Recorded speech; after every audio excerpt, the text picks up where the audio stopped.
Oh boy, this one is gonna be fun.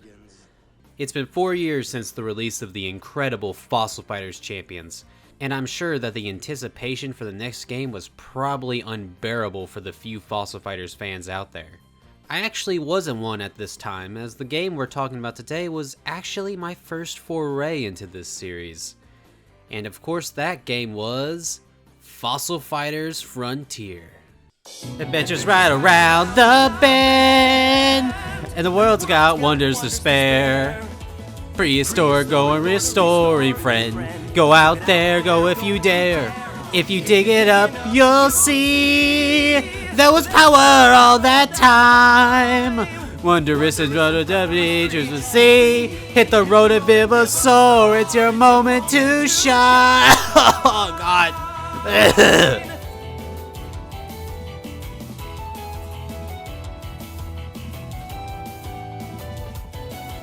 Bring the past alive if you got the drive. Buckle up and face in the fossil frontier.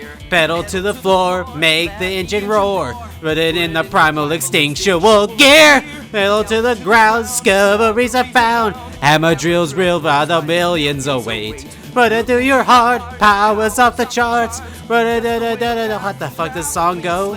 Grab your chance, the future's your own. Don't let the present imprison your dreams. Make your life in the wild unknown. Go and be free. Adventures right around the bend, and the world's got wonders to spare. Prehistoric, go and I really have no idea what he's saying. Go if you dare. Can you dig it up? You'll see there was power all that time.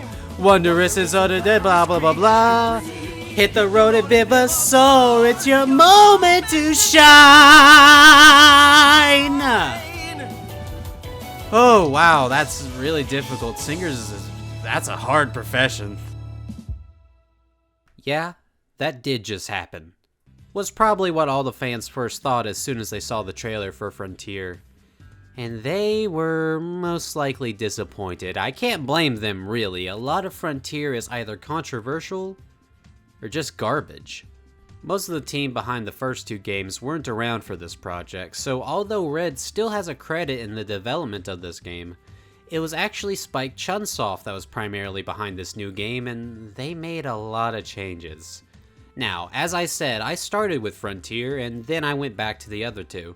In fact, I actually ended up playing them in reverse order. Back then, I actually enjoyed Frontier quite a bit. Sure, it had some issues, but ultimately, it was a fairly fun game. And I think it was my first monster taming game outside of Pokemon that I ever really got into. Then, after I played the other two, my opinion didn't really sour on Frontier, but I definitely understand why so many feel the way they do about it. Now, I don't do number scores as I feel they're not really all that great of a way to really determine the quality of a game, and they can be easily misinterpreted. But if I did, I'd say that Frontier is a solid 5 out of 10. It's not the worst thing ever, but it's not really gonna rock anybody away like the original or Champions. Though, if you're willing to dig through the midness of it all, I think you'd find that Frontier actually does have some positives that I think are an improvement to the series. Not a lot of positives, but positives all the same. Probably would be better to explain than to just keep up this weird, vague prologue, so how about we just get into it? Starting off with the visuals for what is the last time for this retrospective. They are quite the step up, as they should be being a more powerful hardware. But genuinely, I think this game looks really good. All of the locations are colorful and they all have these cool landmarks, so you always know which area of the map you're in, which is very useful for the more open areas you travel through, whether it be a large central pillar, a giant dump truck, or a dino version of Mount Rushmore. But the world itself isn't just colorful, the textures are very well detailed. All the animation work is all, fine enough. You got the normal walk cycles and reaction shots for the characters, though now most of the emoting comes from the portraits of the characters that pop on the screen. Now this is actually a fairly common technique in the games industry, and I think it works well here in Fossil Fighters, as this type of cutscene is usually done to help give more emotion to a scene in a game where the character models just can't do that. I think the way it's handled in the last 2 games was completely fine, and the characters do still do little emotes in the overworld. Nothing like spinning and falling, but with these more detailed models, that might have been a little too cartoonish. I say knowing full well the fat kid rolls. Another reason for the portraits probably has to do with the fact that the characters spend a lot of time in their cars during this adventure. That must sound strange to some of you, but don't worry, I'll cover it later. The portraits are a good compromise, as the characters can still show emotion and react to things while still being inside their vehicles.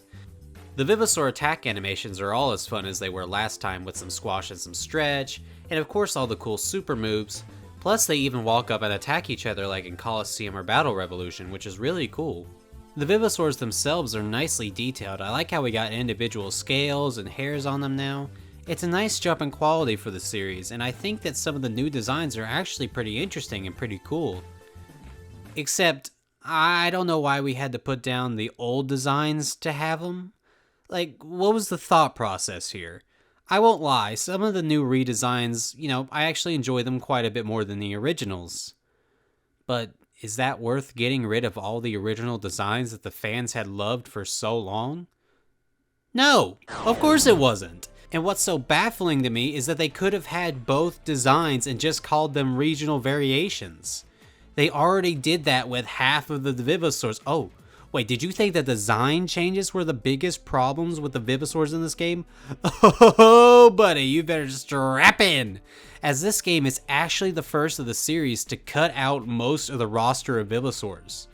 Now, in all fairness, Champions did technically do this first, as it actually cut out the first game's final boss Vivosaurs from its roster.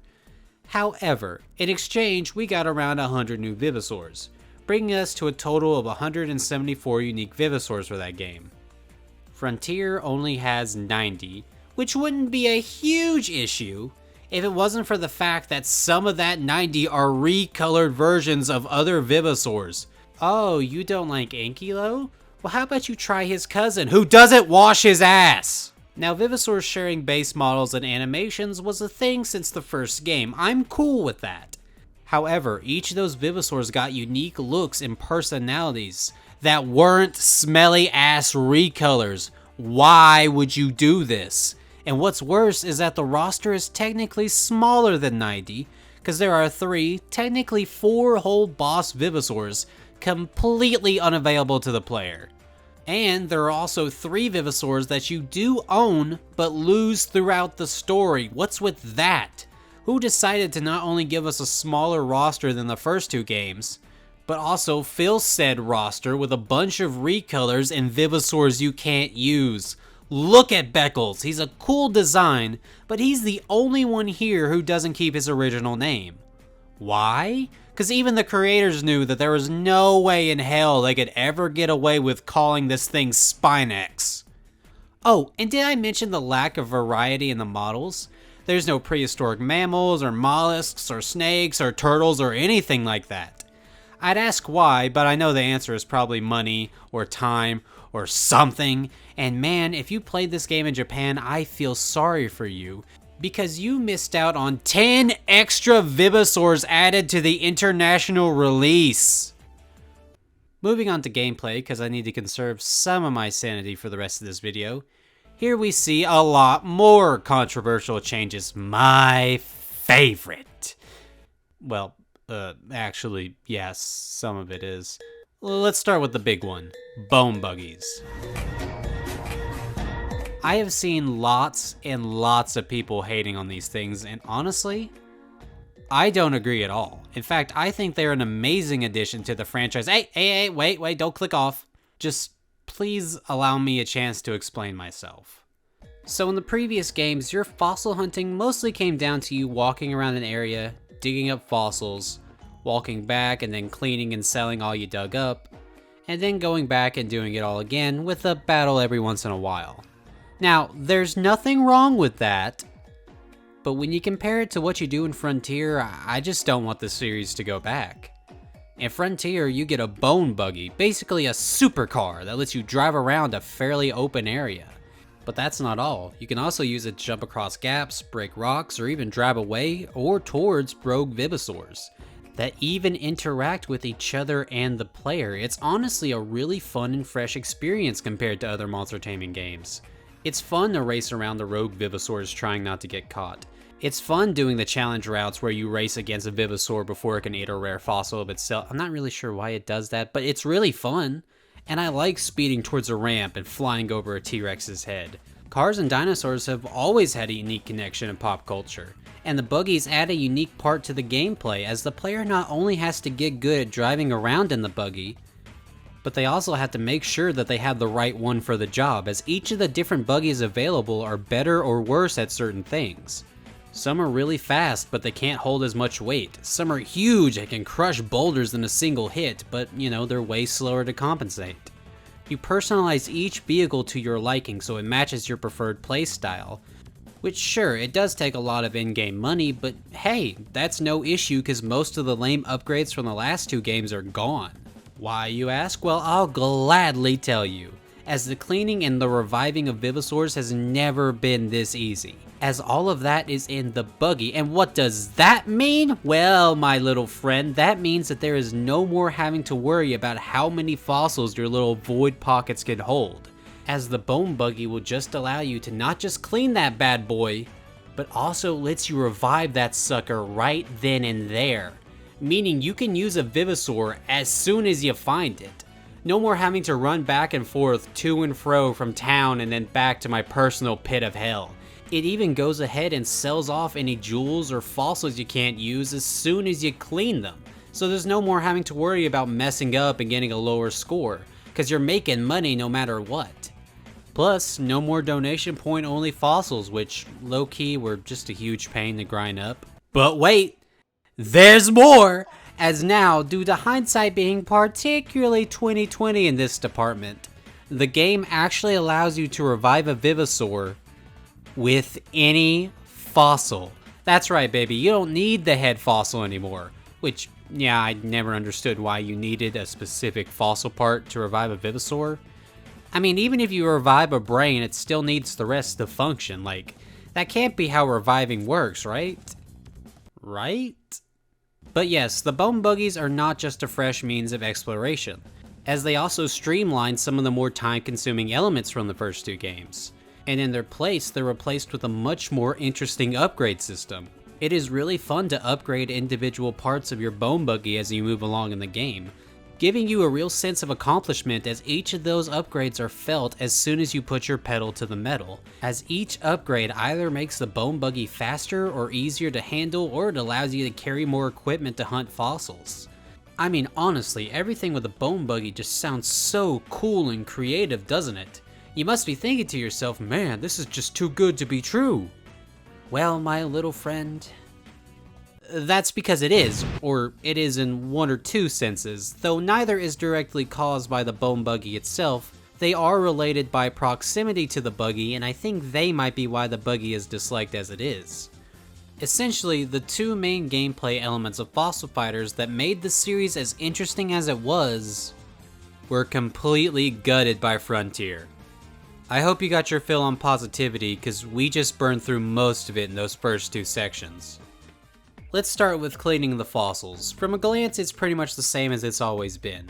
Scan the fossil to see which parts need cleaning, then you use the hammer to smash away the tough stuff, and then finally use the drill for more precise cleaning, as you try to get the best score possible under a time limit. Except this time, you don't have to worry about damaging a fossil beyond repair. As soon as you get it to 50%, you can just hammer away at it. Wait, how's that different from the first two games, you're probably wondering? Well, in those two games, you could still do enough damage to a fossil to totally wreck it beyond revival, even if you already cleaned 50% of it. In this one, you can't, as that blue bar will refuse to go down no matter what. So at some point, I just decided to bring only a hammer, cause smashing away with the strongest hammer was all that mattered. Which sucks, cause Frontier tried to add some more depth to this aspect of the gameplay. You see, bone buggies let you upgrade your hammer and drill multiple times throughout the game to help you deal with tougher and tougher rocks, which is a good change compared to the hyper hammer and the super drill in the first two games, which were just never worth the money since the basic drill and hammer you get at the start just, worked fine throughout the whole game. Plus, all the buggies allow you to customize which cleaning equipment you can use. So if you want a small and a medium drill, you can do that. Or maybe you can buy a bigger buggy and carry 3 types of hammers. Not sure why you do that, but you can if you want.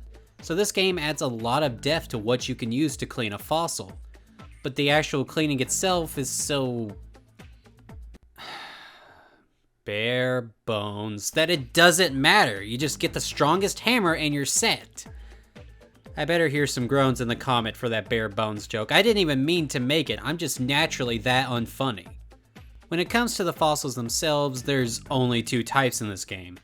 Normal sized fossils and the big ones with the whole skeletons inside.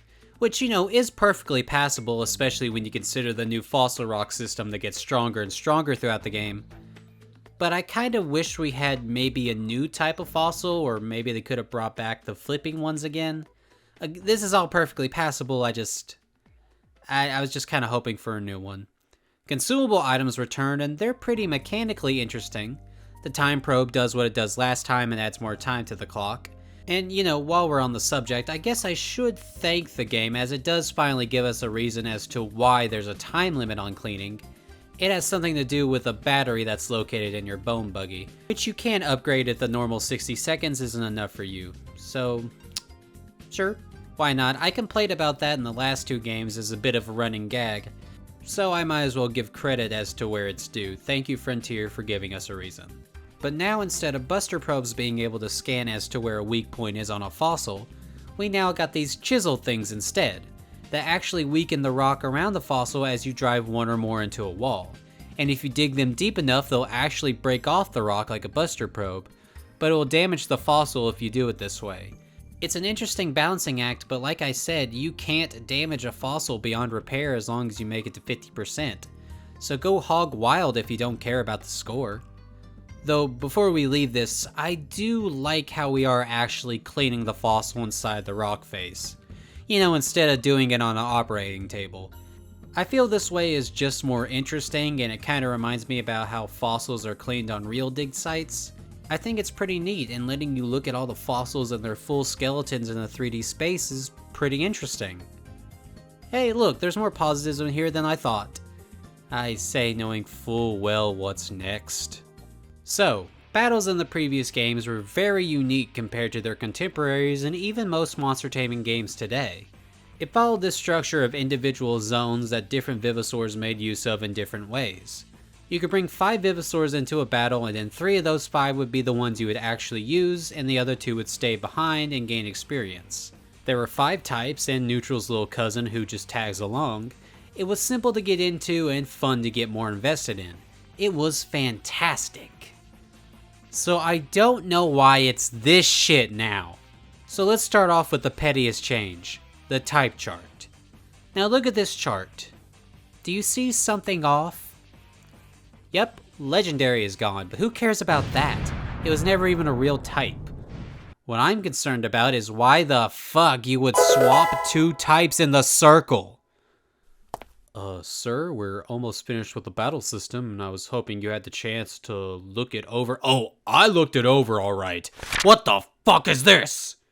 That? Well, we decided that the legendary type was really complicating the chart for no reason. I mean, Jerry tried to argue that we could do something interesting with it instead. But as usual, I shut his bitch ass down, just like you told me. No! I mean, what the fuck is grass doing being affected by ground types? Oh, the air type's always done that. No! That's grass, and fire beats grass. Kids are gonna be confused because all they know is Pokemon. And Pokemon, grass is fire's bitch! So instead of this weak crap, how about we swap these 2 loser types and make it weak to fire? But sir, we already kind of matched the Pokemon type chart already. And how is Earth supposed to be super effective towards water? That doesn't make any sense. You know who you're starting to sound like?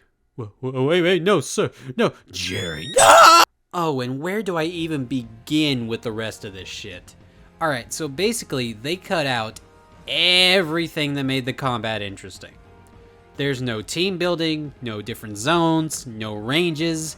Instead, you pick one out of any of your available Vivosaurs, and you battle with it. I can already hear some questions. Yes, you aren't blind. There are other Vivosaurs on my side of the field, but they're not my Vivosaurs. Instead, these are owned by Paleopals, NPCs that battle alongside the player. Pretty much, they're Vivosaurs you don't own or control in any way during the battle, making this system pretty much a boring chore that you only control a tenth of at any time. Make sure you have something else going on in the background, as you'll pretty much just be watching shit happen for most of the battle. But wait, what are those weird icons that cover up 90% of the cool, interesting action going on? Well, those, my friends, are support shots. Basically little temporary stat boosts you can shoot at a Vivosaur as one is attacking. They boost or lower attack, defense, accuracy, etc, etc. And they can even heal a Vivosaur. Well, visual overload aside, that sounds like a half-decent mechanic, right?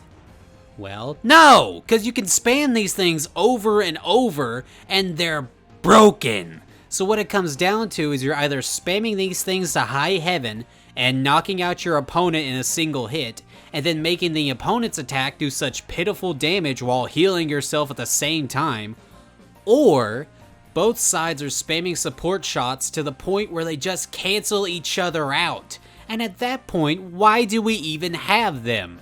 Then we have stances, which I think are kind of interesting. They're pretty much like ranges in the first two games, as different Vivosaurs are better or worse depending on their stance. Which means if your opponent is in a bad stance and you're in a good stance, that combo can do massive damage.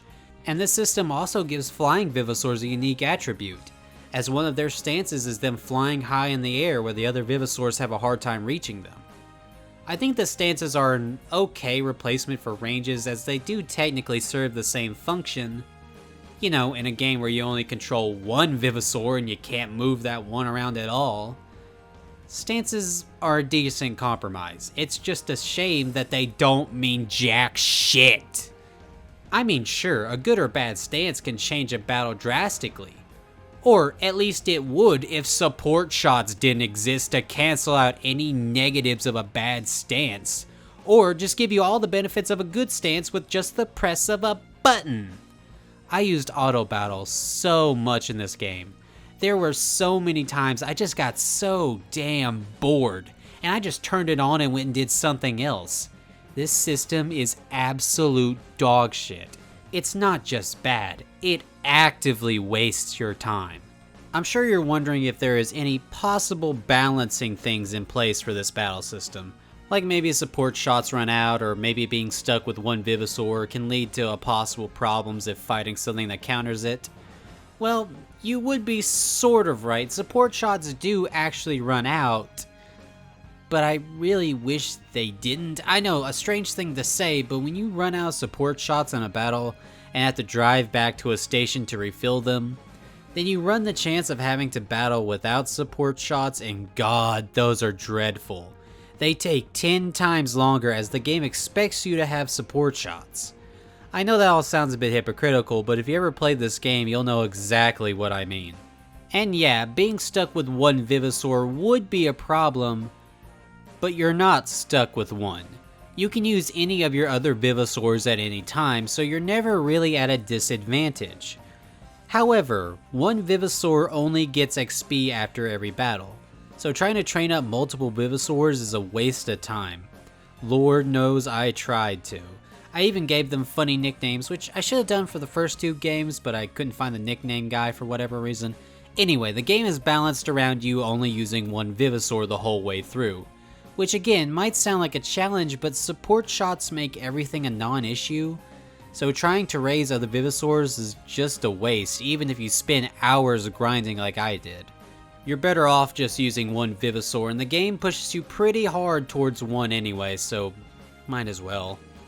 I bet you're wondering if any super evolvers are in this game. And I bet the answer popped into your head before you can finish asking that question, because no, they're not here, as that would have been interesting. However, gold fossils are still around, but instead of super evolving, they act as a secondary moveset for a Vivosaur. As just like the normal fossil parts, each gold part has a move tied to it. That is an interesting concept, I do really like it, it's just nowhere near as interesting as super evolvers. There are super moves like I mentioned earlier, but they're tied to this gauge that goes up when you and your paleo pals use certain moves. They're pretty powerful, but you don't really have a lot of control over when or who uses the move, since it activates as soon as the bar fills up. The animations are pretty cool though. Yeah, pretty much the most interesting part of the gameplay is the Buggy, which I like. I like the Buggy. I'd love to see it return in the 4th game, but like, that really should not have been where this game peaks. There are some negatives to the Buggy, like why are there no races or time trials for the Buggy other than the challenge routes? You put cars in a game with decent driving mechanics and you don't do anything car related with them. I mean, sure, there's 2 time trials in the story, but those are so damn easy that you can beat them with the slowest car. So like, what's even the point of them, you know? Oh, and by that I mean the time trials, not the Buggy. I still really like the Buggy, but you know, what's the point of the 2 time trials? At least this game does DLC the best in the series. They actually use the QR code scanner on the 3DS and they let you scan these little cards so you can get all the content, which is perfect since you can still get all that content nowadays. You just look up a picture online, scan it, and there you go. You get 2 bone buggies, which are pretty overpowered, the UT Vivosaurs, which are kinda cool but I've never really used them, and some spoiler Vivosaurs we'll get into later. Though I do have one complaint, and it would be that those 3, technically 4 unusable boss Vivosaurs should have gotten DLC cards so you could actually have them in the game. That's always been a really fun thing about Fossil Fighters. I'm not sure why they took that part of the series out for some reason. But otherwise, yeah, the DLC is really cool. Alright, it's time for music, and thankfully, it's all pretty much a bop. Fossil Fighters and Champions have some really amazing soundtracks, and Frontier actually decides to share something from its predecessors with its soundtrack, which carries some of my favorite music in the series. A lot of it has this techno rock feel that really matches with the aesthetic of the game. I mean, there was a reason that Frontier's battle theme was chosen over the other 2 for representation in Smash Bros. This theme is hype incarnate with that techno beat overlaying a heavy rocking guitar the whole time that you better just listen for yourself.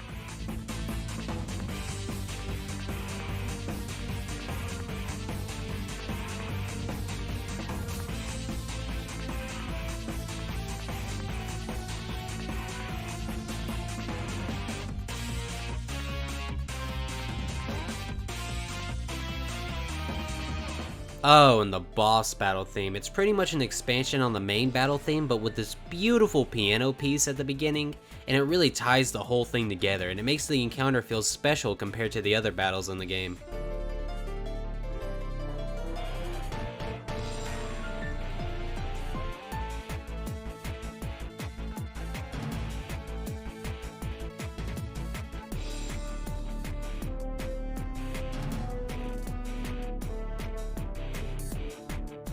This next one may not be one of my favorites, but I love how the fossil cleaning theme just has this Metroid Prime type feel.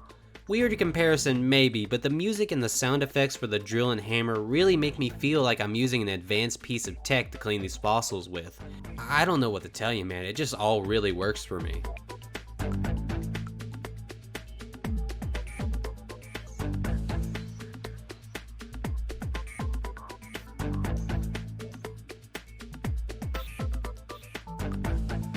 Oh, and of course, the theme song. I know a lot of people think it's cringe, and it even turned a few people off of the game entirely. You guys might have dodged a bullet there. But honestly, I love this stupid theme. It's pretty much exactly what a 2000s anime version of Fossil Fighters would have used as a theme song. And the mix of stupidity and sincerity just pulls the whole thing together for me. And you can tell just how much fun the people behind it had making it.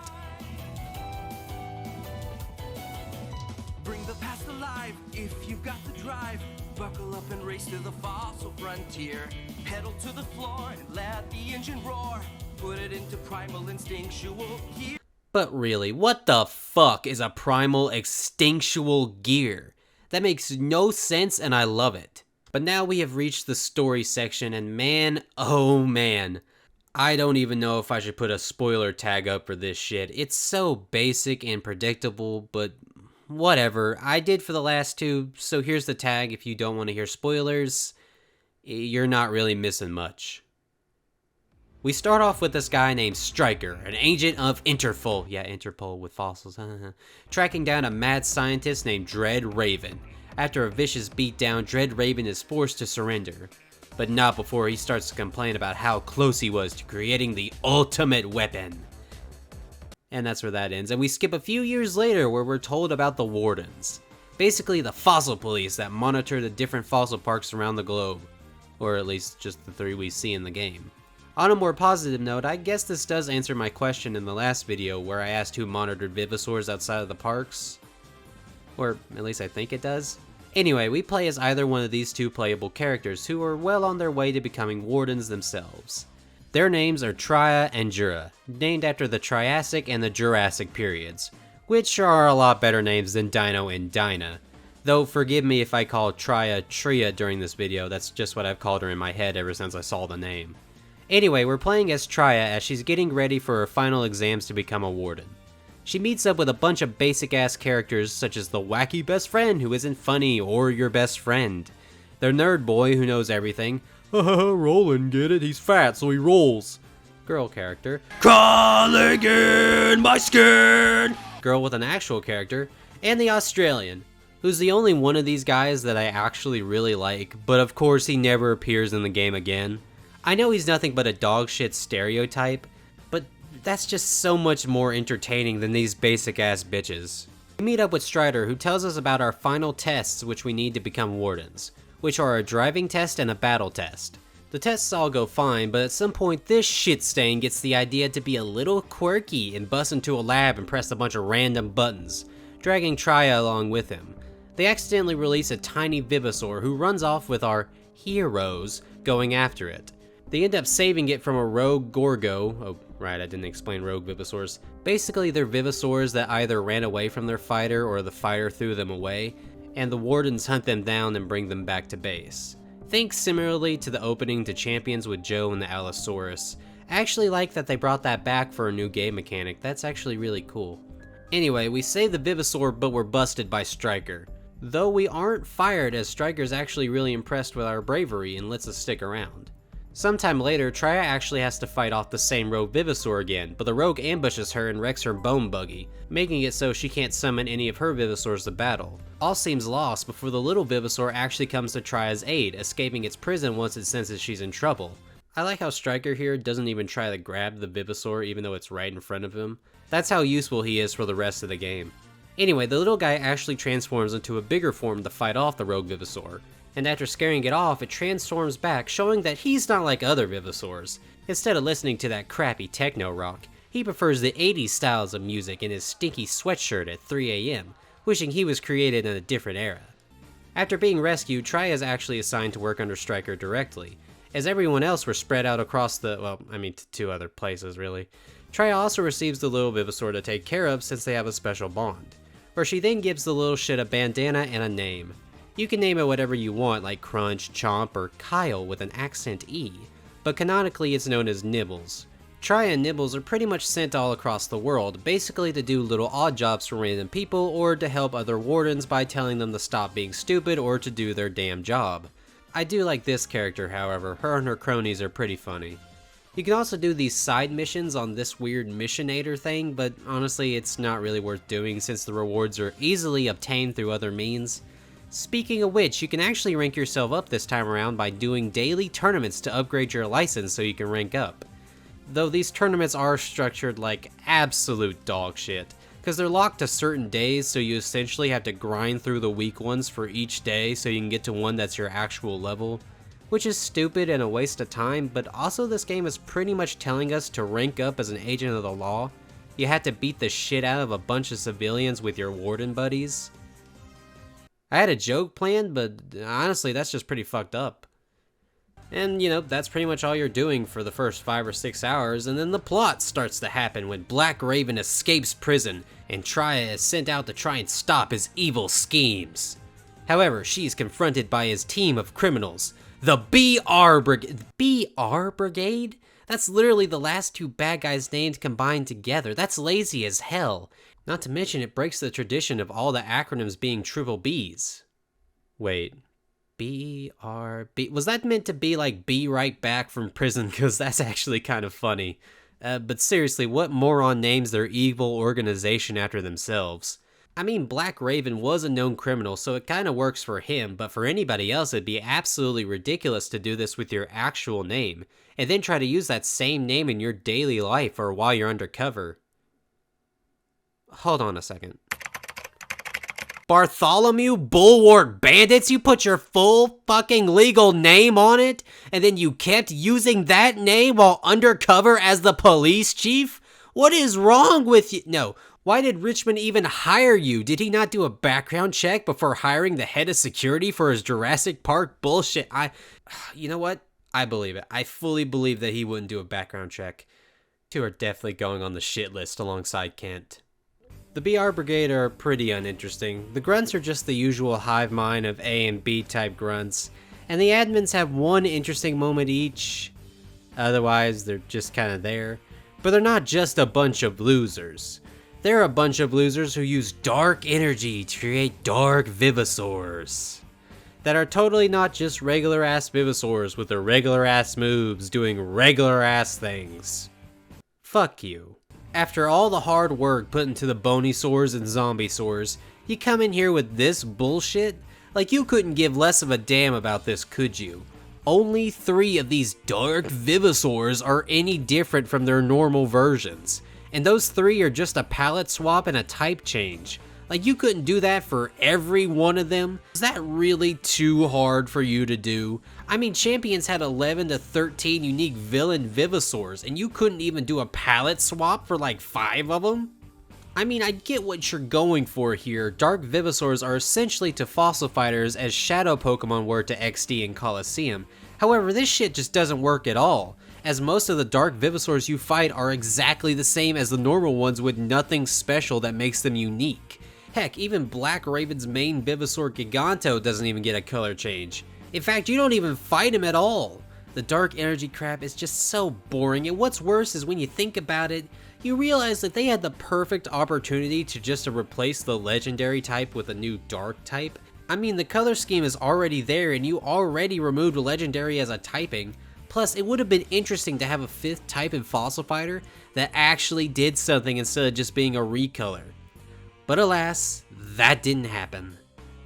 At least there's no potentially racist plans this time around. Oh, look, Nibbles can absorb dark energy and change it to other forms. I wonder if that's going to be important. Tria and Co spend a lot of time and energy hunting down and stopping the brigade, but they end up failing to stop them from stealing the necessary materials that Black Raven needed to create his diabolical scheme of world domination. At first, the characters are stumped on what to do, however, a mysterious person just gives us the answer, and then leaves. Yeah, we'll get to him. We then track down Black Raven where he reveals his true evil scheme. He plans to travel back in time and use dark energy to control all the dinosaurs down to their bones, so that when they're revived by fossil fighters in the present, they're all under his command. Whatever. The girl tries to stop him, but he escapes back in time to the past, leaving everyone in the present worried and trying to formulate a plan to travel back in time and stop him. Though this all leaves me confused as to why we would do that or anything at all. But Chubby, he went back in time. If we don't stop him, our Vivosaurs will turn on us. Yeah, but see, if that's the case, he would have already won. Since as soon as he went through the portal, our world would have changed into this dystopia. But everything's the same, and our Vivosaurs still listen to us. So that means he failed and either never tried another plan again, or he possibly died there. That's not how time travel works, and Professor Little here says the changes are slowly but surely happening as we speak. Yeah, that is how time travel works. The series spells out pretty heavily how it all works. The only contradiction is Professor Little's comment, like you said. However, we are never shown any of that shit, so that tells me that maybe we should have somebody chaperone or fact check the little genius who's barely out of diapers. I'll go into this a bit more later, but for now, let's just continue with the story. Since our mysterious friend here led us to Black Raven's cell earlier, we know the formula for time travel and all we need now is the materials. So, we do another round trip across the world and get all the stuff where we fight an overgrown Raja, take part in a legendary face-off between two masked fossil fighters, and go blow for blow with an actual dragon. Why wasn't the villain stuff based around you, man? That would have been awesome. But once the necessary materials are collected, we are shot back in time with our pal Strider and What do you mean he's too valuable for this mission? You said yourself, Little, we got one shot at this. This is the exact time to send out your heaviest hitter, but of course it's left up to Trya and Nibbles to face the bad guys. Our heroes are sent back to the ancient past, and I'll be real, it's honestly really cool to see all this ancient world stuff. And it's really fun to battle actual dinosaurs before the revival process turns them into Vivosaurs and gives them all their elemental powers. I seriously love this part of the game. It's short, but it's honestly a really genius idea. Whoever came up with this needs a raise. We find Black Raven and we take him down, but he tries to use his machine to force a ton of dinosaurs to come and attack us. But before they can make it, Nibbles uses dark energy to destroy the machine, and it leaves Black Raven stunned for a second before a light bulb goes off in his head. And he's like, "Striker, you son of a bitch," before leaving back to the present, with our heroes having to haul ass back to their portal before it closes. However, before they can reach the portal, a stray boulder hits us and totals our ride. We're about to be stuck here, but Nibbles valiantly sacrifices himself to save everyone. In the present, Trya is actually going through a pretty heavy depression arc that I'm sure can hit close to home for anyone who's lost somebody important to the— You did not just have him roll into the goddamn depression arc. What is wrong with you? But thankfully, our buddy here— no. Dahlia here comes up with a dummy mission to try and get Trya out of her funk. I really haven't given Dahlia enough credit. She's a really sweet character. I know I said the dumbass stereotype was my favorite, but Dahlia really is the OG of that group. She's amazing. And when her and Trya get a closer look at the object they found, they realize it's a part for a bone buggy that's somehow millions of years old, which actually gives the two of them an idea. You see, earlier in the game you help out this guy who found an ancient looking dino gear, which actually sets up a fun callback to Diggins in the original game, as Trya throws out the dino gear and out pops Nibbles, bringing our heroes back together. And after a little tummy ache, he even gets a new form. That's strangely familiar to me for some reason. Probably not important. But that's not all the good news, as Black Raven was captured and now a huge tournament is being held in celebration. It's a tournament where all the people you face are actually the same Paleopals you've been training up throughout the game, leaving you with only a few at your disposal. This is actually a pretty fun idea, as if you didn't use a Paleopal, they're actually really weak when you fight them. And if you use one a lot, they're still really weak because of this bum-ass battle system.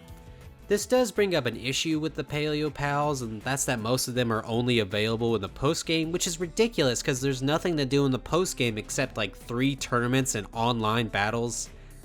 And I don't want to play any more of this battle system. The only Paleopals you can use in the tournaments are the ones that aren't Wardens, which is most of them at that point. And you'll only have 2 from the main storyline who aren't Wardens. There's a couple side quests you can do to get more, but I don't know why so many are stuck in the post-game when they would have been more usable beforehand. I'll get into Paleopals as characters a little bit later. For now, let's just continue on with the story. After winning the tournament, cause of course you do, Nibbles is actually dino-napped by Black Raven and taken to his secret submarine. Apparently the Black Raven that was captured was a robotic fake instead of the real thing. Okay, I guess they didn't use metal detectors in that prison. I mean, Black Raven is pretty much a cyborg, so maybe they thought it would be pointless, but the prison really should've— why am I even bothering at this point? After losing track of Black Raven, Striker comes clean about Nibbles and how he's actually the ultimate Dark Vivosaur created by Black Raven. Which brings up the question of why you would send Trya and Nibbles anywhere near Black Raven. I feel like that's a terrible idea that risks the chance of Black Raven discovering who Nibbles was, which was totally what just happened in Dino Land. Again, why am I even bothering? We know this plot is dog shit at this point, so let's just finish it up. After another round trip across the globe and some more assistance from Elric Ex Machina, we finally make it inside of Black Raven's base of operations, and blast through his 2 sets of guards— who the fuck cares? We make it to Black Raven and he reveals that Nibbles' original dark form has finally been completed. Would you like to guess what happens next? Is it A, Nibbles eats Trya and the credits roll? B. Stryker shows up and helps because why the fuck wouldn't he be here right now, that useless piece of shit? C. The power of friendship triumphs all. Or D. Todd and Rosie come in on Zonga Zonga's puppeted corpse and they step on that little dweeb Nate and save the day. We all know that C is the correct answer, but D would have been fun. Nibbles is back to normal, completely expelling the dark energy from his body and becoming his ultimate form, the Crimson Ravenger. Black Raven decides that he's fucked no matter what, so he fuses himself with the dark energy and his Giganto to form Dread Raven, whose perfect counter is the final form of Nibbles that we just got 2 seconds ago. More like Dead Raven, am I right, gamers? With Dread Raven finally defeated, the gang returned back to base where they celebrate, ending on a scene with Elric basically telling us exactly what we already knew about him, and how he's from the future, and he's definitely going on my shit list, Kent better make some room. Wow. That story really sucked. Like, I mean, seriously, the main plot doesn't kick in till about 5 or 6 hours in, the villains are the most uninteresting ones in the entire series, and the plot can only move forward because this OC looking future boy comes in from time to time to tell us the answers, and then he just leaves.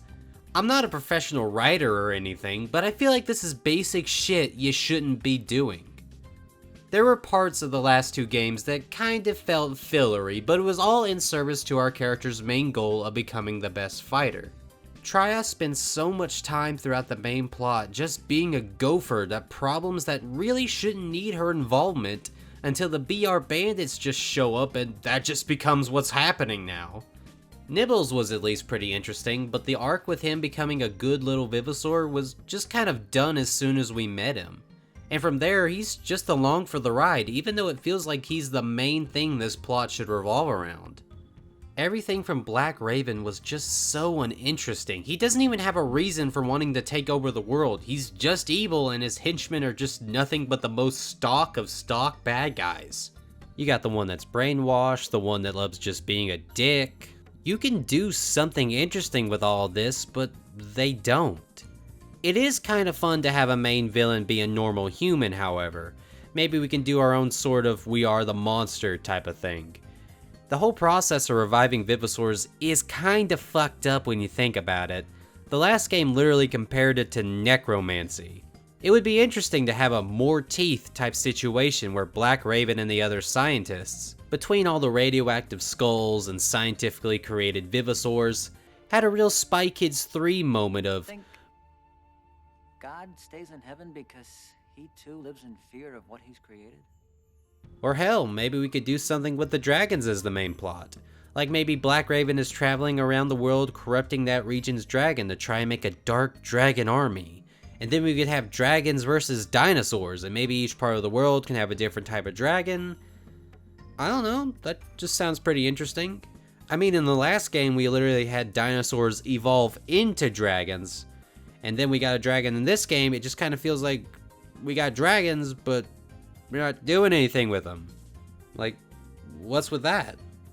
But you know, we didn't get any of that stuff. Instead, we got a lame villain plot that uses time travel, but doesn't follow any of its own rules. Since the first game with Dr. Dickens and his sandals, it was set up that when something happens in a timeline, it just happens and the universe instantly corrects itself to make it so. That's why we find Dickens' sandals before we see him go back in time. That's why we find Nibbles' dino gear before he goes back in time. It was just always gonna happen. So there are no alternate timelines or any of that shit. So when you send Black Raven back in time and nothing happens, I have no reason to believe that his plan worked. Because if it did, it would've. We don't see anything slowly change or any Vivosaurs actually go wild like the Rugrat says. Nothing happens, so I assumed he failed. Of course, by said logic, if he did succeed, then this would have become a paradox of if the world was always like this, how did he ever go back? But that's putting way more thought into this than any of the writers did. And they could have explained this at any time if they wanted to. Elric is right there throughout the story, not so subtly trying to push us in the right direction. Then at the end of the game, he admits to have broken all the rules of time travel by helping us. So I don't even know why he was here in the first place if he can't get involved or do anything. Which, not like there's any repercussions for breaking the rules, in quotes, since Elric decides to just stay in the present anyways, so who cares? And let's not act like they needed to try and stay in continuity with the first game and how it did time travel. Frontier is pretty much a soft reboot. Things like the Callistio Fossil Park are mentioned to exist, and there's plenty of things that call back or sort of homage things, like Dino Gigante and Sorehead. But I think it's more those two game locations exist, but their stories didn't really happen, or at least they're just not the way we know they happened, which would explain why so many things are different. I've not really gone to the setting of this game very much. It's essentially a globe-trotting adventure, and I think it does this decently well, with the 3 fossil parks having all 3 dig sites throughout Asia, Europe, and the Americas. I would have liked to see a location or two maybe based on Antarctica, Africa, or Australia, but the selection we got really isn't bad. I'm fine with the setting for the most part. It's really interesting, though maybe we could have given sub-names for these parks. I mean, Fossil Park America doesn't hit the same as Callistio or something like that. I kind of wish maybe that the settings of the last games could have been revisited, since it's a globe-trotting adventure. But like I said, it's a soft reboot, so it wouldn't have been the same place that we know anyway, and maybe the Wardens just don't got jurisdiction there. They probably did all that in case they wanted to have more options for future games. But before I touch on that, let's look at the Paleo Pals a bit more, because I haven't really dove into them enough as characters. For the most part, they're all just kind of decent characters with their own personalities.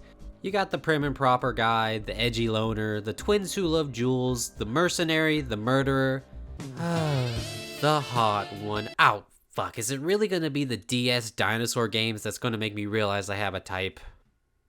I guess it's just how it goes. But yeah, all the Paleo Pals are all pretty decent characters, which they do kind of all have to be to really sell this battle system. Nobody wants the perfect Vivosaur for their team to be stuck on some lame character. A lot of the dialogue and writing in this game is pretty good and pretty funny. It's just a few stinkers here and there, and the story itself that I have a problem with. I mentioned Roland a few times, and I think the game just overused his joke way too much. It was all he really was by the end of the game, which was really disappointing. There is a questline though that's tied to him that's all about weight loss, which I thought would have been interesting, but it pretty much was just this really bizarre thing where they strapped him to an engine that ran off his weight, and by the end it almost killed him. Which is another reason why Professor Little needs a chaperone or something, but I really thought that maybe the message of this quest would be that there is no shortcut to weight loss, and there's a lot of dangerous scams out there that can really hurt you. That would have been a pretty interesting message to teach kids who don't understand that stuff. Instead, they kind of stopped short and did this more body positive styled message where Roland gains all his weight back and decides to roll on! Which, good on them. This game is absolutely right with the message that you don't need to have a certain body type to be loved. Though, it does feel a little bit shallow afterwards when you go straight back to having him roll around like that. Maybe this is my own struggles with weight loss coming through. Haha, the challenging chubby had weight issues. But I kind of felt like maybe this questline subject matter could have been handled a little bit better, especially with a child audience in mind, and maybe having Roland learn to love himself while trying to become healthier the right way would have been a great message for kids. I know I could have used it when I first played this game. Holy shit, I'm just projecting my insecurities onto this character.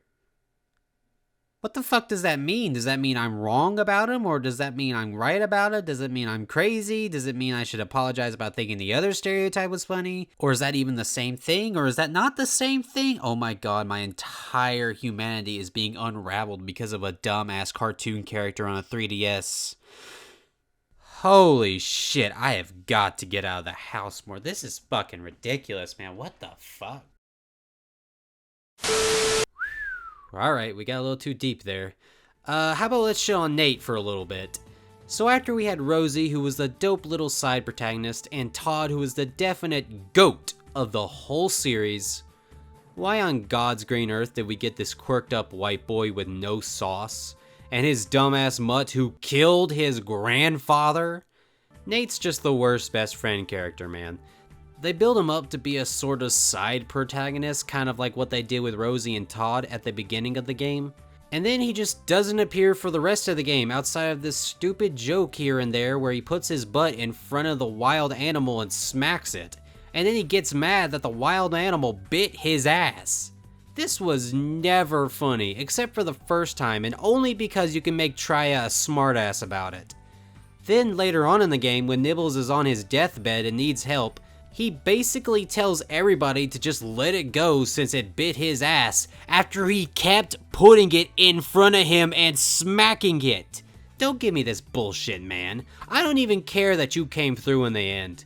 Nate is the worst, man. I can't believe this is your version of the friend character after having one of the best written characters in monster taming. Yeah, I said it. Todd is one of, if not the GOAT for now and forever. And that's Fossil Fighters Frontier. A lame send-off to an otherwise perfect series. I mean, sure, it had a lot of cool elements and ideas, but they changed too much, and really, this game honestly could have been in its own series. Like, easily. If it wasn't for the fossil cleaning in the title, you could have convinced even the die-hard fans that this was from a different series of games. Look, I can understand that maybe since this team mostly comprised of new people, they wanted to do their own take on the series and maybe even grab a hold of new fans. I can respect that. To a point. But Frontier wasn't interesting enough to gain a new fan base, and it did nothing but alienate the one they already had. This story is straight garbage, and that's just not acceptable since the last two games had amazing stories. That weren't perfect, but they held my interest the whole time and they were just fun. And do I even need to talk about the dumbass gameplay again? Look, the visuals are really good. The animations are all well animated, when you can see them. The comedy's funny, the music was fantastic. I even liked the cars. But that was not enough to save this game. Fossil Fighters is such a creative and fun series. My appreciation for it has grown all throughout this retrospective. And I genuinely implore you to give these games a shot if you haven't already. The first two games are fantastic RPGs, and though I don't recommend the third one as much, I'd still say if any of what you saw here caught your interest, it may be worth looking into. But hey, compared to the other two, Frontier won't burn a hole in your wallet. Or at least it won't yet. Man. I mentioned at the beginning of this retrospective that I think Fossil Fighters has a shot at coming back. I still agree with that statement. Frontier burned a lot of bridges, but it's never not possible for a series to return. Fossil Fighters has a very dedicated fan base, and although I don't believe 99% of the leaks about Nintendo, I still think there is a reason that Fossil Fighters rears its head in some of those, alongside F-Zero and Mother. I think if they take the lessons from Frontier and keep what's good from it and replace what was awful with more elements from the first two games, I think you'd have a real moneymaker on your hand. I mean, can you imagine a Fossil Fighter 4 with an open world where you and your friends can get in bone buggies and fight wild Vivosaurs and dig up fossils? Pokemon and Mario Kart are serious moneymakers. Imagine if you combine them into one game. Hell, Pokemon's already kind of doing that in Scarlet and Violet.